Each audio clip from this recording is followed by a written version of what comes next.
और देखिए बड़ी खबर है, इस्तीफे के बाद सरफराज अहमद का पहला बयान सामने आया। न्यूज 11 भारत के साथ साझा की है फैसले की वजह, क्योंकि जिस तरीके से लगातार सुबह से ये कयास लगाए जा रहे थे कि इसका आखिरकार क्या कुछ मायना है, इसका सही जवाब सरफराज अहमद ही दे सकते हैं।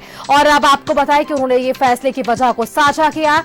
इस्तीफा मेरा व्यक्तिगत फैसला है। सरफराज ने कहा कि उनका ये इस्तीफा जो है वो उनका व्यक्तिगत फैसला था, गठबंधन और राज्य हित में ये फैसला लिया गया है। आप चुनाव भी नजदीक है और ऐसे में उन्होंने गठबंधन और राज्य हित का भी हवाला दिया है और आने वाले दिनों में खाली सीट की भी जरूरत पड़ सकती है। अब किन मायनों में सरफराज अहमद ने ये चुनाव की बातों को लेकर कहा है, राजनीतिक मायने क्या कुछ होंगी, उनसे भी जान करने की हम कोशिश करेंगे। और देखिए गठबंधन और सरकार बचाए रखने के लिए उन्होंने ये इस्तीफा दिया। ये बड़ा बयान उनकी ओर से, मेरा इस्तीफा कुर्बानी नहीं मेरी सोच है, क्योंकि जिस तरीके से लगातार इस पर बीजेपी बयानबाजी करती हुई नजर आ रही थी कि इन्होंने ये कुर्बानी दी है और ये सीट को जो गांडे का विधानसभा सीट है उसे खाली कराया गया ताकि आने वाला समीकरण जो है वो बदल सके। अब उन्होंने कहा कि मेरा इस्तीफा कुर्बानी नहीं मेरी सोच है। अब देखिए गांधी से विधायक रहे सरफराज अहमद का पहला बयान सामने आया है। न्यूज 11 भारत के साथ उन्होंने अपने फैसले की वजह को साझा किया। इसके पहले हमने देखा था कि किस तरीके से लगातार इनके इस्तीफा के बाद से तमाम बयान सामने आ रहे थे और इस पर खुद मुख्यमंत्री हेमंत सोरेन भी बयान देते हुए नजर आए। उन्होंने कहा था कि नया साल राजनीतिक उठापटक के साथ शुरू होगा और साथ ही साथ उन्होंने ये भी कहा कि हम लोगों को एक होकर चुनाव के लिए ये रणनीति तैयार करनी होगी और एक होकर हमें लड़ाई लड़नी होगी। लेकिन जिस तरीके से पूर्व विधायक सरफराज अहमद का ये बयान सामने आया कि उन्होंने ये कुर्बानी नहीं दी है, इसका मतलब ये है क्योंकि जिस तरीके से लगातार हम ये कहते आ रहे थे कि चुनाव के लिए गांडे विधानसभा की सीट को खाली किया गया और आगे की रणनीति क्या होगी। और इसके पहले हमने वो आपको ट्वीट भी दिखाया जो सोशल मीडिया एक्स पर गोड्डा से सांसद निशिकांत दुबे ने ट्वीट किया था। उन्होंने कहा था कि अब जिस तरीके से इनका इस्तीफा सामने आया है, अब इसके बाद मुख्यमंत्री हेमंत सोरेन भी अपने मुख्यमंत्री पद से इस्तीफा देंगे। अब आने वाले समय में मुख्यमंत्री की पत्नी कल्पना सोरेन जी अब अगली मुख्यमंत्री का चेहरा हो सकते हैं झारखंड के लिए। तो ये एक जिस तरीके से बयान सामने आया। और चलिए हमारे साथ इसी खबर पर पूर्व गांडे से विधायक सरफराज अहमद जी जुड़ चुके हैं। सरफराज जी, आपका बहुत बहुत स्वागत है न्यूज 11 भारत पर। धन्यवाद। देखिए सरफराज जी, जब से आपने इस्तीफा दिया है इसके बाद चर्चाओं का जो बाजार है वो काफी गर्म रहा, लेकिन सबसे पहले मैं आपसे ही जानना चाहूंगी कि क्या कुछ राजनीतिक मायने रहे आपके इस इस्तीफे के? देखिए, ये मेरा व्यक्तिगत फैसला है और मैं चाहता हूं, मैं बहुत सीनियर पॉलिटिशियन हूं, 1980 में पहली बार मिले हुआ था।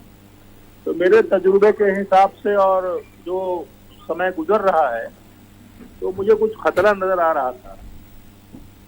तो मैंने झारखंड के हित में और गठबंधन की जो सेकुलर सरकार है इसके हित में आपके नेतृत्व के हित में एक फैसला लिया कि एक रास्ता निकलना चाहिए कि कोई उस रास्ते को हमवार किया जाए जिससे कि झारखंड भी बचे, सरकार भी बचे और प्रजातंत्र भी बचे। तो इसीलिए मैंने ये फैसला लिया। अब आने वाले में दिनों में पार्टी जो इस निर्णय पर बिल्कुल सरफराज जी, देखिए आपने ये इस्तीफा दिया, लेकिन इसके बाद बीजेपी से गोड्डा के सांसद निशिकांत दुबे का हमने सोशल मीडिया पर एक ट्वीट भी देखा था। उन्होंने और इशारा किया कि आपका इस्तीफा आया, अब इसके बाद मुख्यमंत्री भी अपने पद से इस्तीफा देंगे। लेकिन जिस वजह से आप बता रहे हैं कि हमने कोई कुर्बानी नहीं दी है, यह आपका एक व्यक्तिगत फैसला है, तो आगे की क्या कुछ रणनीति होने वाली है आपके सरफराज जी? देखिए, निशिकांत जी ने क्या कहा नहीं कहा मैं नहीं जानता हूँ। निशिकांत जी तो इतवार को भी ऑफिस खोल देते थे। मैंने उनका ट्वीट देखा है जी कि वो संडे को इलेक्शन ऑफिस भी खोल दिया उन्होंने और इनका स्पीकर साहब का ऑफिस भी खोल दिया।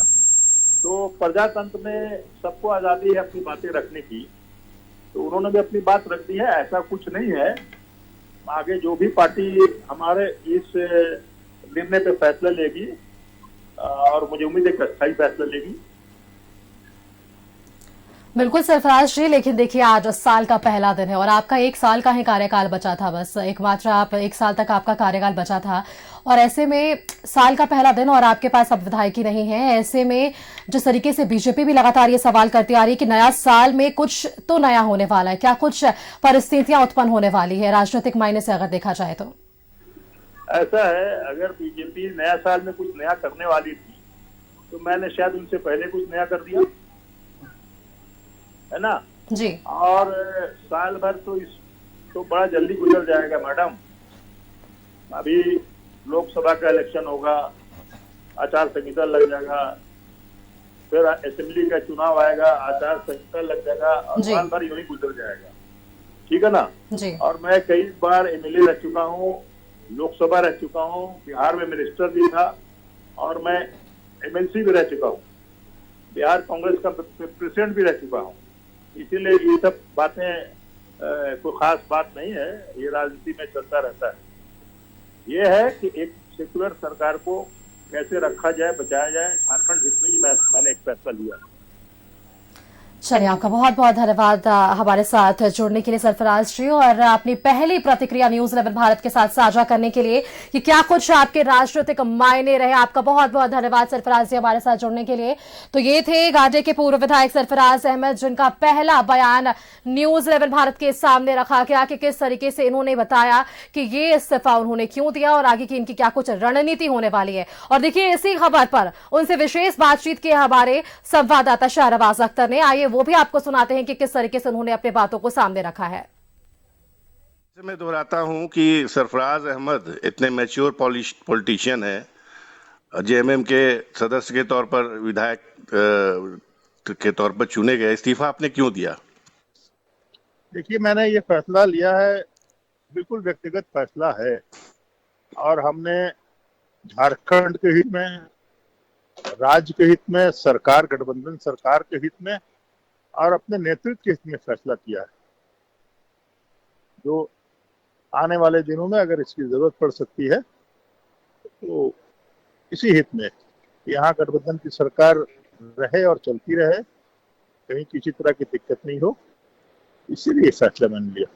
सरफराज साहब, एक जर्नलिस्ट के तौर पर ये बात मैं समझ सकता हूं कि आपने अपनी सीट की कुर्बानी दे दी ताकि गठबंधन सरकार आगे चलती रहे। क्या मैं सही सोच रहा हूं? देखिए, मैंने कुर्बानी नहीं दी है, मैंने एक व्यक्तिगत मेरा निर्णय है और एक हमने झारखंड के हित में एक फैसला जो मेरे समझ में आया कि ये फैसला अच्छा है तो मैंने किया है।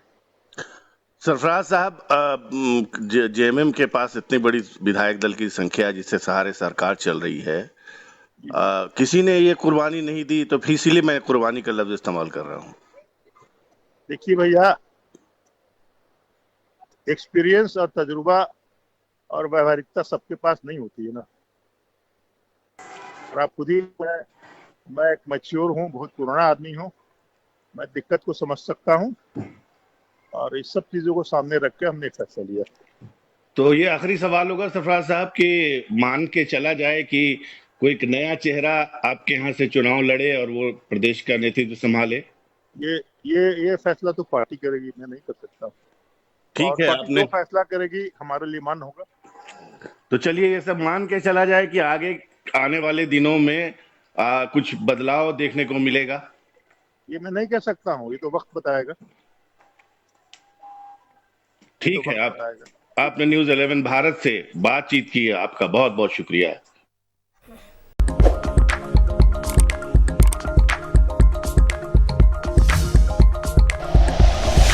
Like and share videos, subscribe करें हमारा चैनल और प्रेस करें बेल आइकॉन। न्यूज़ 11 भारत, सच है तो दिखेगा।